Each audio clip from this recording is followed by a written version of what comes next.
Ini aja itu. Nadira.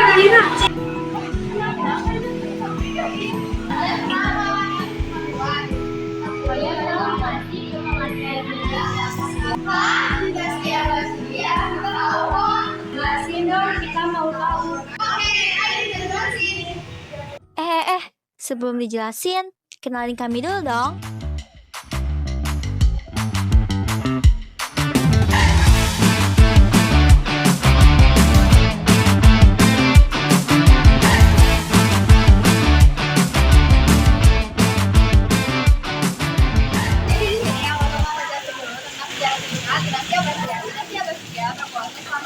Yaitu dari tahun 132 sampai 656 atau 350 sampai 1258 Masehi, menggantikan Daulah Bani Umayyah yang telah berkuasa selama 92 tahun dari 40 sampai 132 Masehi atau 660 sampai 750 Masehi. Dengan tumbangnya Bani Umayyah, maka kekuasaan belakangan dinasti Abbasiyah. Dinamakan dinasti Abbasiyah karena para pendiri dan khalifahnya merupakan keturunan dari Abbas bin Abdul Muthalib atau pamannya Nabi Muhammad SAW.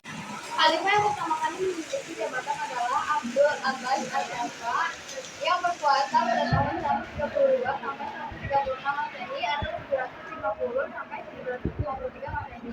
Dinasti Abbasiyah dipimpin oleh 31 khalifah. Khalifah yang terakhir adalah Al-Mu'tasim yang berkuasa pada tahun 124 Hijriah atau 1258 Masehi dan mati terbunuh oleh pasukan Mongol. Pimpinan Pulau Wuhan adalah cucu dari Genghis Khan.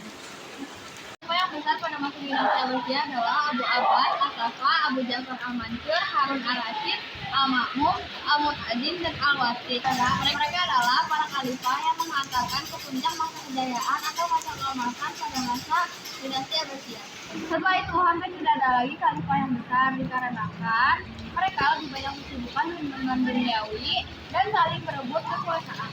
Selama berkuasa, dinasti Abbasiyah mengalami masa kejayaannya, mulai dari berdirinya hingga sampai pada masa pemerintahan Khalifah Al-Rasyid tahun 235 Hijriah atau 879 Masehi. Masa tersebut merupakan masa yang gilang gemilang, bahkan dapat dikatakan masa keemasan bagi umat Islam. Dalam aktivitas pemerintahannya, dinasti Abbasiyah mengambil pusat kegiatan kota Baghdad, sekaligus menjadikan sebagai ibu kota negara. Dari sinilah segala kegiatan baik politik, sosial, ekonomi, kekuasaan, pengetahuan, kebudayaan, dan lain-lain dijalankan. Kota Baghdad dijadikan sebagai kota penjumpa, artinya siapapun boleh memasuki dan tinggal di kota tersebut. Berbagai ilmu telah lahir. Hal ini dikarenakan antara lain yang pertama, penelitian dan kajian-kajian tentang ilmu pengetahuan yang dilakukan oleh para kaum muslimin itu sendiri. Kedua, penerjemahan buku seperti halnya Yunani, Persia, Persia, India, dan lain-lain ke dalam bahasa Arab dengan sangat gencar. Buku-buku yang diterjemahkan antara lain ilmu kedokteran, kimia, ilmu alam, matematik, logika, firasat aljabar, ilmu falak, matematika, seni, dan lain-lain. Penerjemahan dan penelitian pada masa tersebut pada umumnya dilakukan pada masa pemerintahan Abu Ja'far, Harun Ar-Rasyid, Al-Ma'mun, dan Mahdi. Perkembangan ilmu pengetahuan Islam pada masa dinasti Abbasiyah sangat pesat sehingga lahir beberapa ilmu dalam agama Islam antara lain satu, ilmu hadis. Ilmu hadis adalah ilmu yang mempelajari tentang hadis dari sunat, perawinya, isi, dan lain-lain. Pada masa itu bermunculan ahli-ahli hadis yang besar dan terkenal beserta hasil karyanya. Antara lain A. Imam Bukhari lahir di Bukhara 194 Hijriah di Baghdad. Kitabnya yang termasyhur adalah Al-Jami'us Shahih dan terkenal dengan Sahih Bukhari. B. Imam Muslim wafat tahun 216 Hijriah di Naisabur. Kitabnya Jami'us dan terkenal dengan Sahih Muslim. C. Abu Daud dengan kitab hadisnya berjudul Sunan Abu Daud. Yang D. Ibnu Majah dengan kitab hadisnya Sunan Ibnu Majah. Yang E.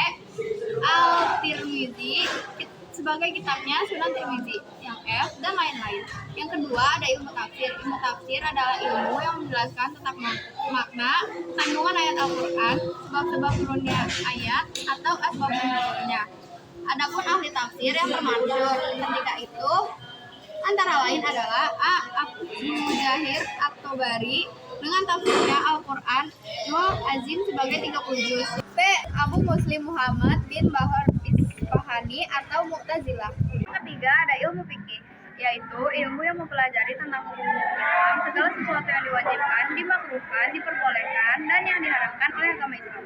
Yang keempat ada filsafat Islam. Filsafat Islam adalah pengetahuan dan penyelidikan dengan akal budi mengenai hakikat segala sesuatu yang ada, sebab asal hukumnya atau ketentuan-ketentuannya berdasarkan Al-Quran dan hadis.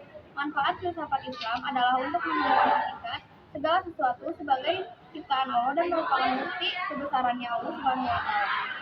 Yang kelima ada ilmu tasawuf. Ilmu tasawuf yaitu ilmu yang mengajarkan cara-cara membersihkan hati, pikiran, dan ucapan dari sifat yang tercela sehingga tumbuh rasa takwa dan dekat kepada Allah Subhanahu wa Ta'ala. Yang keenam ada sejarah. Sejarah adalah ilmu yang mempelajari tentang berbagai peristiwa masa lampau yang meliputi waktu dan tempat peristiwa itu terjadi, pelakunya, peristiwanya, dan disusun secara sistematis. Dengan mempelajari sejarah, seseorang dapat mengambil pelajaran manfaat dan hikmahnya dari peristiwa. Allah Subhanahu wa Ta'ala berfirman dalam surat Yusuf ayat 2. Bismillahirrahmanirrahim. Laqad kana fi qasasihim sungguh pada kisah-kisah mereka itu terdapat pengajaran bagi orang yang berhati. 7. Kedokteran. Pada masa dinasti Abbasiyah, kedokteran mengalami perkembangan dan kemajuan, khususnya tatkala pemerintahan Harun ar-Rasyid dan khalifah-khalifah besar sesudahnya.